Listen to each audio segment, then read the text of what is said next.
రమగారు. నమస్తే జయ. రమగారు, సంకటహర చతుర్థి దీని యొక్క విశిష్టత, ఆ రోజు అసలు మనము ఆచరించాల్సిన విధి విధానాలు, ప్రత్యేకమైన పూజలు అందరూ చేసుకోవచ్చా? ఏంటి రమగారు అసలు? ప్రతిసారి మాట్లాడదాం జయ. మనం ఆ, ప్రతి సంవత్సరం వినాయక చవితి అప్పుడు ఇది చెప్తూ ఉంటాం. సంకటహర చతుర్థి అంటే నెలకి 2 సవితులు వస్తాయి. మనం ఎట్లా వెళ్తాం, మన కాలం ఎలా నడుస్తుంది, మంది డేట్ల ప్రకారం పోతుంది. అవును. 1, 2, 3, 4 నుంచి 30 దాకా లేదా 31 దాకా, కొండకుతో 27, 28 దాకానే. అంతే అంతే. అయితే మన హిందూ దీని ప్రకారం, భారతీయ పాత విధానం ప్రకారం చాంద్రమానం నడుస్తుంది. ఈ చాంద్రమానం అంటే చంద్రుడి యొక్క కదలికలతో మన డే మారుతుందన్నమాట. ఓకే. తిథులు అంటాం వాటిని మనం.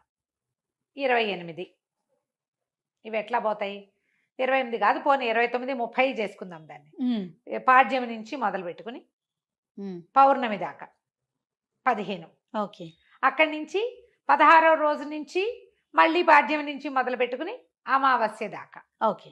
ఇట్లా మన తిథులు నడుస్తూ ఉంటాయి. ఇందులో ప్రతి నెల 2 పాడ్యములు రావాలి, 2 విధియలు, 2 తదియలు, 2 చవితులు, 2 పంచములు, 2 షష్ఠులు, 2 సప్తములు, అన్ని 2 రావాలి. అవును. 2 రానివి ఏమిటి? ఒకటి పౌర్ణమి, రెండోది అమావాస్య. అవి మాత్రం సింగిల్ డేట్స్. చతుర్దశులు, త్రయోదశులు, దశములు, ఏకాదశులు అన్ని 2 రావాల్సింది. ఏకాదశి నియమం మనకి సాధారణంగా ఉంటుంది. ఎట్లా? శుక్ల ఏకాదశి, బహుళ ఏకాదశి. ఏకాదశి నాడు ఉపవాసం ఉండటం, ద్వాదశి నాడు ద్వాదశ పారణ చేయటం మన తాలూకు హిందూ సంప్రదాయం. అలాగే హిందూ సంప్రదాయం ప్రకారం నెలలో వచ్చే 2 చవితులని మనం వినాయక ఆరాధన చేయవచ్చు. ఓకే. ఈ చవితి ఆరాధన మనం ప్రత్యేకంగా ఎప్పుడు చేస్తాము? వినాయక చవితి చేసుకుంటాం. ఒక శుక్ల చవితి సంవత్సరంలో ఒక్కసారి, వినాయక శుద్ధ చవితి నాడు, అది మన భాద్రపద శుద్ధ చవితి నాడు వినాయక వ్రతకల్పం చేసుకుంటాం. వినాయకుడి పుట్టినరోజని, ఆ రోజునే ఆయనకి గణాధిపత్యం లభించిందని, వాళ్ళు ఆయన్ని పూజిస్తే అన్ని విఘ్నాలు తొలగిపోతాయని గణాధ్యక్షుడని ఆయన్ని కొలుచుకుంటాం. అలాగే ప్రతి నెలా వచ్చేటువంటి కృష్ణ చవితి నాడు, బహుళ చవితి నాడు వినాయక ఆరాధన చేస్తే సమస్త విఘ్నాలు తొలగిపోతాయి అనేది ఒక ప్రత్యేకమైన నియమంగా చెప్తారు. ఓకే. ఈ నియమాన్ని మనకంటే ఎక్కువగా తమిళులు పాటించేవారు. వాళ్ళు ఎక్కువ పాటిస్తారు.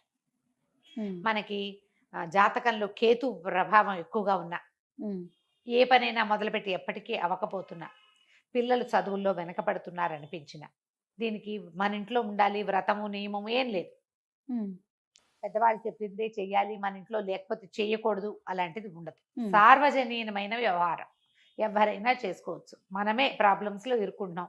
ఏ పనైనా మొదలు పెడితే అవటం లేదు, అన్ని అడ్డంకులే దానికి. ఓకే. వ్యాపారాలకి, చదువులకి, ఇంట్లో ఏదైనా వస్తువులు తరచుగా పాడైపోవటం, ఇది కూడా జ్ఞాపకం పెట్టుకోండి. మిక్సీ రిపేర్ చేయిస్తావు, వెట్ గ్రైండర్ పడుకుంటుంది. దానికి ఏదో చేయిస్తావు, వాషింగ్ మెషిన్ ప్రాబ్లం వస్తుంది, అది అయిపోయింది, సూయింగ్ మెషిన్ పడుకుంటుంది. ఇట్లా రిపేర్లు చేస్తూ ఉన్న వాళ్ళు ఉంటారు చూడు. నేను కూడా ఉన్నా ఆ లిస్ట్ లో. అవునండి. నేను ఒకటి రిపేర్ చేస్తే ఇంకోటి వస్తుంది. ఒకటి మొదలు పెడితే పాపం లిస్ట్ వస్తూనే ఉంటుంది. మా వాళ్ళ ఇంట్లో ఎక్కిరిస్తున్నారు, ఒకటి రిపేర్ చేయకుండా ఉంచుకుంటే అది ఒకటే ఉంటుంది నీకని. అట్లా ఒకటి వస్తుంది. ఏమీ లేవనుకో, మెళ్ళ పెట్టుకుంటే నల్ల పసలు కొలిసేని టిక్కని విరుగుతుంది, ఆ పస విరిగిపోతుంది. నిజంగా నిజం రమ్మ గారు. చెవిదుద్దులు శీలలు విరిగిపోతాయి. కొంతమంది జాతకాలు ఉంటాయి చూడండి, ఒక వరుసగా వస్తాయి, ఆగితే మళ్ళీ ఆగిపోతాయి. 2 సార్లు 2 బంగారపు వస్తువులు అయినాయి. ఓ వారం ఏమో ఒక 15 రోజుల్లో ఒక మొదటి ఫోర్ట్ నైట్ లో చెవిదుద్దు శీల బిళ్ళ విరిగి చేతిలోకి వచ్చింది, పొల్లేమో ఆ గొట్టంలో ఉండిపోయింది. ఇదేమిట్రా ఇలా అయింది, దీన్ని చేయించాలి అనుకుంటున్నా. సరిగ్గా 15 days తిరగగానే చిన్న గొలుసు ఒకటి పెట్టుకుంటాను నేను, హుక్ దగ్గర విరిగింది. దాన్ని రిపేర్ చేయించా, చెవిది ఈ గొలుసు విరిగింది. గొలుసు ఇంకా రిపేర్ చేయించలేదు, ఉంచారు. మళ్ళీ ఇంకోటి వస్తుందని. నెక్లెస్లు అవి లింకులు ఊడిపోతే ఏం చేస్తాను, అలా అనిపిస్తుంది నాకు. ఇలాంటి వాళ్ళు వీళ్ళందరూ సంకటహర చతుర్థి చేసుకోవచ్చు. సంకటహర చతుర్థి చేసుకుంటే బిజినెస్లో ఇబ్బందులు, చదువుల్లో ఇబ్బందులు, చిన్న చిన్న ప్రమాదాలు, ఇళ్లలో ఏ పని అనుకున్నా అవకపోటాలు, వీటన్నిటికీ సమాధానంగా ఉంటుంది.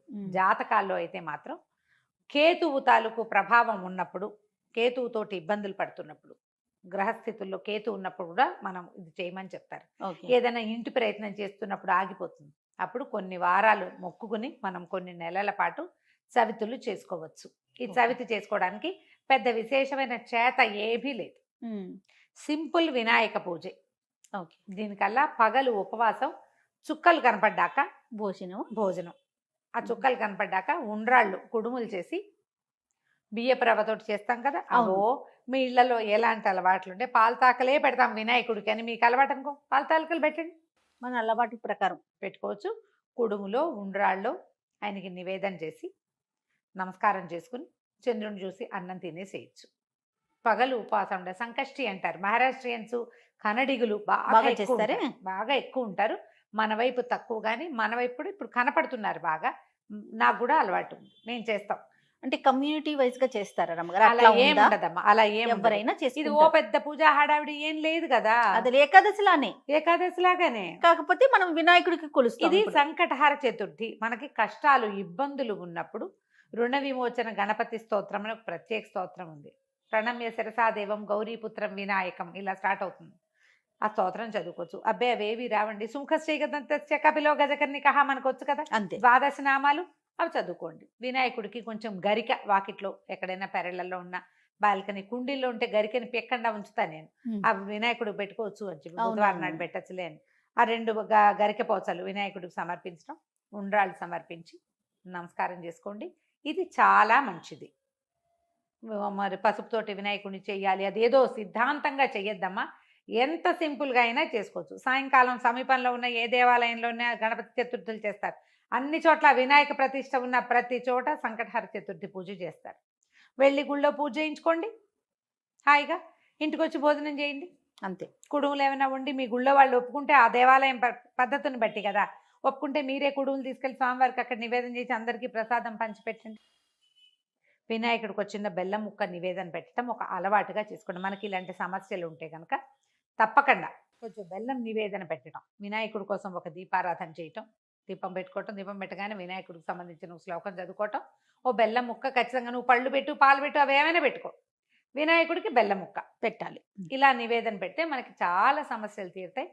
ఇప్పుడు నవంబర్ 1 వచ్చినట్టుంది, అవునండి, అంతేనా? అవును. ఆ ప్రతి నెల చూసుకోండి, క్యాలెండర్లో ఉంటుంది. మీరు ఈజీ మెథడ్ ఏంటి, క్యాలెండర్లో నోట్ చేసి పెట్టుకోండి. ఇందులో మళ్ళీ ఒక స్పెషల్ ఉంది. మంగళవారాలు గనక ఈ చతుర్థి వస్తే చాలా విశేషం. అంగారక చతుర్థి అంటారు దాన్ని. ఉహుం. అది చాలా విశేషమైంది. అది ఎక్కువ సమస్యలు తీరుస్తుంది, ఇంకా ప్రాబ్లమ్స్ తీరుస్తుంది. దీనివల్ల బ్రహ్మాండం బద్దలైపోయి వారికి ఏదో వస్తుందని కాదు, కొన్ని జాతకపరమైన సమస్యలు తీరుతాయి. ఏ పనులు కానప్పుడు మనకు ఒక శాంతిగా ఉంటే మనం రమ్మగారు, ఈ పని చికాకు చేస్తే తగ్గినా చాలు కదా చాలు. రమ్మగారు. చికాకు ఏదో తగ్గినా వచ్చి మీద పడక్కర్లేదు.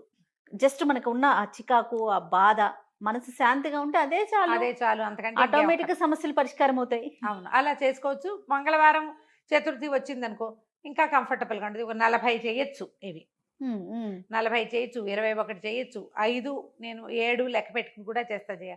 ప్రతి నెల సంకటహర చతుర్థి నాడు పొద్దున్నే మా అక్కయ్య నేను ఒకళ్ళనొకళ్ళు గుర్తు చేసుకుంటాం ఇవాళ చతుర్థి అని ఓకే. జ్ఞాపకం చేసుకుని. మా ఇద్దరికి అలవాటు ఉంది. నాకు కొంచెం వినాయక ఇవి కూడా ఎక్కువ కదా, ఎక్కువ ఉమ్. శ్లోకాలు చదువుకుంటాను నేను. చిన్నప్పుడు చదువుకున్న తొండమున ఏకదంతమును కూడా చదువుతారు రోజు నేను. ఓ, నాకు అది అలవాటు. అలవాటు. ఉమ్. ఎవరి అలవాట్లు వాళ్ళవి కదా, మీరు అలవాటు చేసుకోండి. ఏదైనా ఇలాంటి సమస్యలు ఉన్నప్పుడు ఇట్లా చేసుకోవచ్చు. ఇది కొన్నాళ్ళు చేసి మానేయచ్చా లాంటి ప్రశ్నలు వస్తాయి ఎంతసేపు. ఉమ్, ఉమ్. కొన్ని వారాలు నియమంగా పెట్టుకోండి, కొన్ని నెలలు, ప్రతి నెల సంకటహర చతుర్థి చేయాలి. 2 సార్లు వస్తుంది. సంవత్సరం 2 సార్లు వస్తుంది కదా, మీరు మా కృష్ణ చతుర్థి మామూలు చతుర్థి కూడా చేసుకోవచ్చు. లేదా నేను సంకష్టే చేస్తాను అంటే కనుక ఒకటే. సంకష్టులు మాత్రమే చేసుకోవచ్చు, సంకటహర చతుర్థి మాత్రమే చేసుకోవచ్చు. ప్రతి నెల చేస్తే ఇప్పుడు సంవత్సరం చేద్దామని మొక్కున్నాం అనుకోండి, 12 అవుతాయి. ఒకవేళ మధ్యలో ఒక నెల పీరియడ్ వచ్చింది, ఆడవాళ్ళకి ఈ కుదరలేదు. సమస్యలు వస్తాయి, ఇంకోసారి మళ్ళీ మొదలు పెట్టక్కర్లేదమ్మా, కంటిన్యూ చేసుకోవచ్చు. దీనికి మీరు ఈజీ మెథడ్ ఏంటంటే, ఇప్పుడు స్మార్ట్ ఫోన్లు వచ్చినాయి కాబట్టి స్మార్ట్ ఫోన్లో చూసుకుని పెట్టుకోండి డేట్లు. నేనైతే క్యాలెండర్లో రౌండ్ ఆఫ్ చేసి పెట్టుకుంటా ఇవాళ చతుర్థి అని. వాళ్ళు కూడా ఎర్ర వినాయకుడు బొమ్మ వేస్తుంటారు, అక్కడ వినాయకుడి బొమ్మ కనపడుతుంది, టీటీడీ వాళ్ళ దాంట్లో కనిపిస్తూ ఉంటుంది. సో గుర్తుపెట్టుకుని ఆ రోజున మీరు చేయవలసింది ఏంటి, వినాయకుడికి సంబంధించిన స్తోత్రం చదువుకోవటం, 2 గరిక పోచలు తెచ్చి వినాయకుడికి సమర్పించడం, కొంచెం కుడుములో ఏవైనా నివేదన చేయటం, పగలు ఉపవసించి చంద్రుడు కనపడ్డాక దండం పెట్టుకుని భోజనం చేయటం చేసి చూడండి. మీకు చాలా ఇబ్బందులు తొలుగుతాయి. పెద్ద విశేషంగా ఏదో మాత్రం కాదు, మంచిది. మీకు ప్రధానమైనది ఏంటంటే ఇబ్బందులు తొలుగుతున్నట్టు కనపడుతుంది కనీసం. అది రైట్ రమ్మగారు. నమస్తే. నమస్తే.